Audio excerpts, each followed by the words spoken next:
Welcome back. News and Talk 1380 WAOK, the voice of the community. Attorney Robert Patillo, People, Passion, and Politics on your Sunday afternoon. And just to follow up with what Janelle was saying about the future of the Democratic Party post-Biden, I firmly believe that if Donald Trump dropped out of this race tomorrow, Joe Biden would retire also. I think that him and Donald Trump are in what I like to call a dyad. If you watch Star Wars, had a force dyad. I believe that they are two creatures who exist only because of each other. I don't think there's any other Republican that Joe Biden can beat besides Donald Trump. Conversely, I don't think there's any other Democrat that can beat Donald Trump besides Joe Biden. Similarly, I think that Donald Trump would struggle, and I think that Donald Trump was going to struggle, and the Republican Party is going to struggle trying to figure out what happens afterwards. There aren't really coattails from Donald Trump.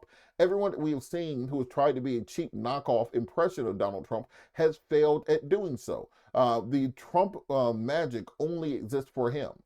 That being said, where do Democrats go from here after Joe Biden? Clearly, Joe Biden is not going to be leader of the party after this term. By 2028, Joe Biden will be close to 90 years old. And we have to thank him for the service he has put in to save this nation from almost utter destruction. But at the same time, I think the Democrats are in a better position than Republicans to transition because they've been planning for this for years. If you look at what happened in 2020, when Democrats took back the House of Representatives, the first thing that they did was have elections where they put in a transitional process.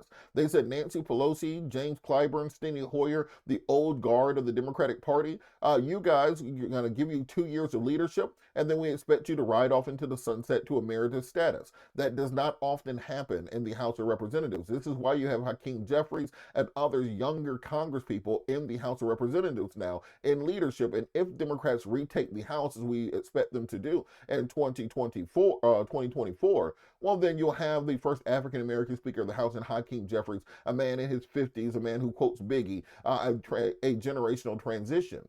Similar to that, if you look at those 2020 candidates who ran against Joe Biden, by 2028, they will be more seasoned, they will be have better name recognition, and they will be able to pick up that mantle to a more progressive form of the Democratic Party going forward. Remember when Bernie Sanders ran in 2016, people looked at him like he was a crazy person, talking about universal health care, universal college, student loan forgiveness, all these sorts of things. It was a socialist.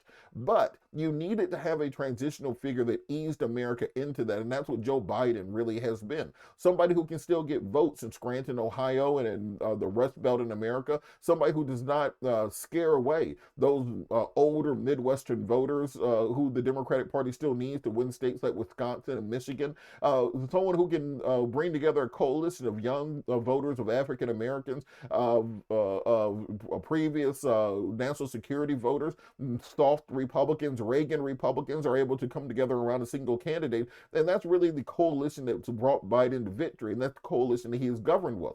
By 2028, however, many of those voters, along with the Biden generation, will be transitioning out of leadership, out of power. And that's when we will be able to push forward the true progressive agenda that many of us want. This is when these ideas such as reparations will more than likely be coming up for a real vote. And that's why we have to get our ducks in a row right now, so that when that time comes, we are the first ones in line when we're voting on those things. I think things such as universal pre-K will be passed. It will be passed into law and signed into law after when that transition takes place. And I do believe that whoever the president is in 2028, whether that be Kamala Harris, Cory Booker, Raphael Warnock, any of these younger candidates, that this is when we will see that real shift in America. The same shift that we saw in the 1960s. In the 1960s, you were transitioning into that Jack Kennedy version of the Democratic Party out of that FDR version of the Democratic Party. The Democratic Party today is very much still the Clinton Democratic Party in the 1990s,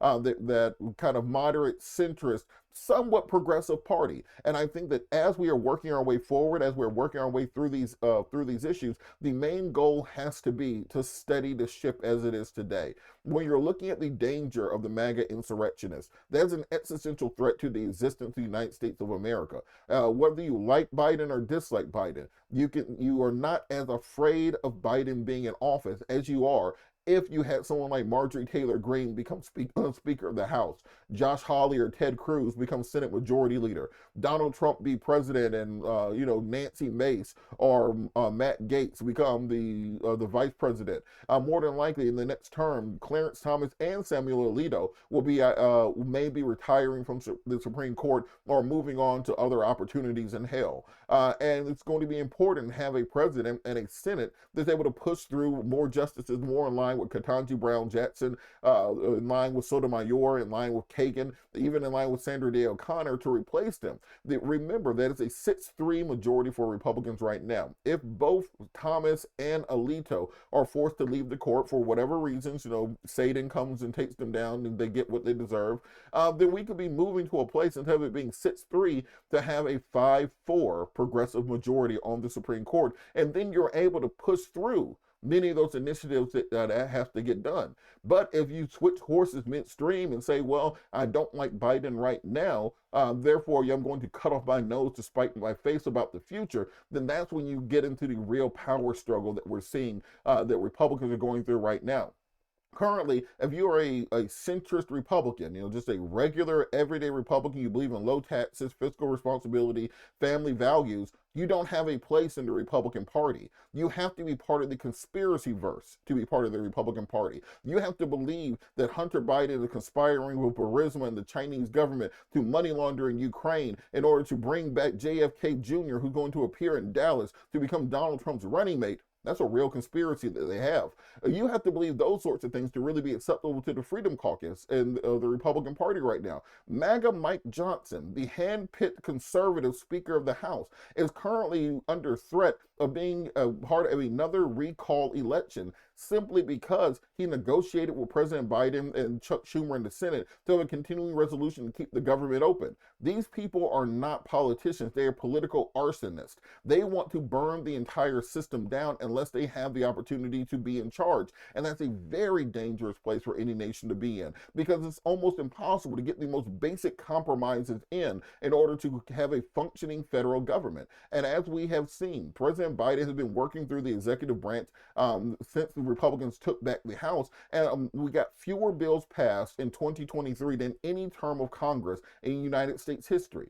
That if it wasn't for the need to get a full 60-vote filibuster-proof majority in the Senate, we'd already have the George Floyd Justice and Policing Act. We'd already have the John Lewis Voting Rights Act. We'd already have full student loan reform. We'd already have comprehensive immigration reform. We'd already have many of the issues that people are talking about not getting done that they're upset about, if you are able to deliver that House and the Senate for the party that believes in those things going forward. You have to think about the alternative as opposed to just the almighty, as Biden likes to say, because the alternative will be continuous investigations. Look at the Hunter Biden hearings from this week.